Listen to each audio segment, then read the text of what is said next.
Dr. Amanda with Straightsmile Solutions, straightsmilesolutions.com, and we're going to do the last of our cephalometric analysis. I did a few other ones today on kids and teens.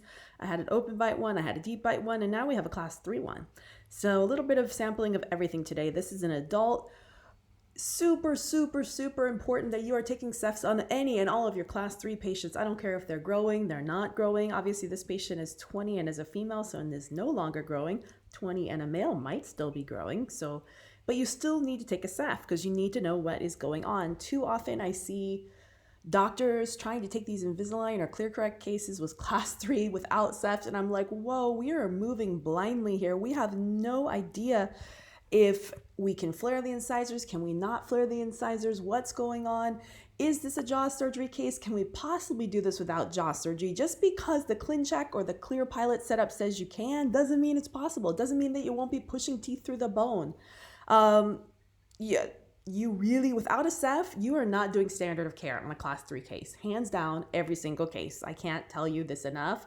Even more so on a growing patient. And remember, boys grow up to 20, 22. Girls grow up to usually 15, 16, 17. In class 3, you can have late mandibular growth spurts. So you want to get your Ceph on everything. I won't even help doctors with cases that don't have Cephs, to be really honest. Because I don't know. So as I've recommended before, I like having both cephalometric analyses. I like for my GPs to have both a Sassoon Plus and a Steiner, especially on the harder cases. The Sassoon is nice because it explains everything in nice, clear English right here. Now I can look at this because I'm trained and I could be like, whoa, wow, class 3, wow, very flared incisors, wow, steep mandibular plane angle. But I can get all that without seeing these numbers. That's the benefit. If I really wanted to see numbers, I could run the numbers. But a lot of orthodontists don't even bother running numbers because we already know what's going on. But you guys don't have trained eyes for this, so you guys need to get the numbers. Anything that shows up in red is like blaring like big problem, huge problem. Now those other ones I showed you earlier today, I don't think we had anything in red, so they really were kind of minor. Maybe we did on the open bite case, but definitely not on the deep bite case. Anything that has like multiple standard deviations and stars, big problem. So focus on those, okay? Now sometimes your Sassoon and your Steiner aren't gonna match and they're slightly different numbers. And remember I told you before that I am working on, actually I think I just finished it, a little handout, and I'm gonna make that free for anyone that does an a la carte session with me or subscribes for any of our membership plans. Otherwise it's $20. You can contact me if you wanna get a copy of it if you're not subscribing to anything or purchasing a plan. But let me show you what these mean and what we're seeing here. So like I said, I see a steep mandibular plane angle. I see crazy flared incisors. So I know for a fact that I can't lean these. I mean, this is already dangerous, the position we're in right now. These are going to have to come back. These are so incisors always want to try to touch, right? So they're going to do their best to reach and touch, even if they have to stretch and put themselves in an unhealthy position. So if we had to put this back in a normal position, we'd have a very severe class 3 bite. It maybe doesn't look so bad here because this is reaching to try to reach the bottom teeth, but it's not in a healthy position. So we need to put it back in a healthy position, which means that this would be impossible to do this case. I don't have the clinical photos on this, but based on just this is a jaw surgery case. I mean, maybe you could treat it compromised with lower bi extraction. I think this is way beyond a lower incisor extraction and sequential distalization, class 3 elastic case, just based on what I'm seeing. But maybe you could take out lower bis. It's not going to look great. The soft tissue profile is going to be looking worse than it already does. So not my preference, but you could, as long as you had all kind of paperwork and compromise stuff signed. Just remember that once you do that kind of compromise, you pretty much are preventing them from being able to get the jaw surgery later. So remember, whenever you do any type of treatment plan, you need to explain all the risk, benefits, and alternatives. And unless you know how to explain the surgery, what that looks like, what that would be like, what would be covered by insurance, what wouldn't be, even if you're doing it, not doing it, you really have no business taking this as a compromise case.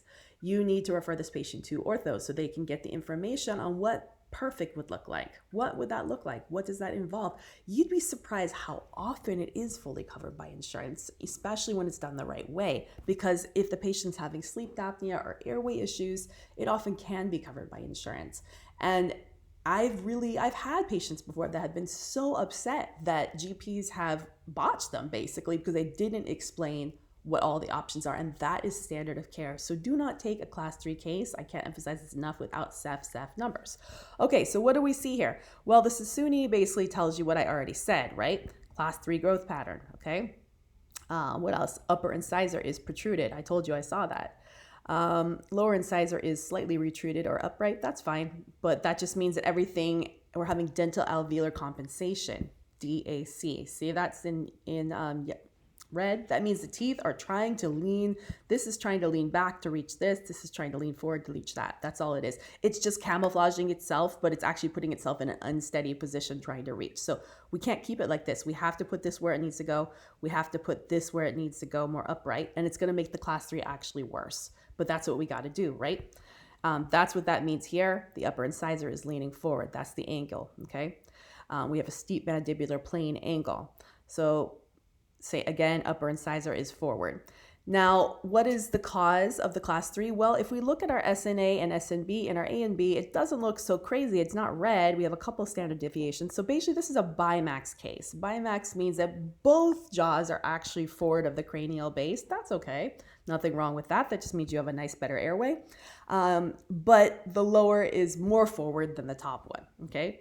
So if this patient was growing, maybe we would, do like some type of protraction face mask to help to bring the upper jaw forward a little bit, to help to balance it out a little bit. But too late, patient's not growing anymore, patient is female. So our only options are either A, jaw surgery, or probably B, taking out lower premolars and creating a compromised situation that's not going to look so good soft tissue wise. But if the patient doesn't want to lose these front teeth, which is what's going to happen if you leave it like this, eventually, because of the position, there's going to be perio, there's going to be tissue breakdown, there's going to be bone breakdown, there's going to be root breakdown, and those teeth are going to get loose and fall out. Then you need to do the ortho. So this is a necessity. All right. Hopefully this was helpful for you. Definitely learn a little bit more about Cephs. Start using them. Don't be so afraid of them. All right. Thanks so much.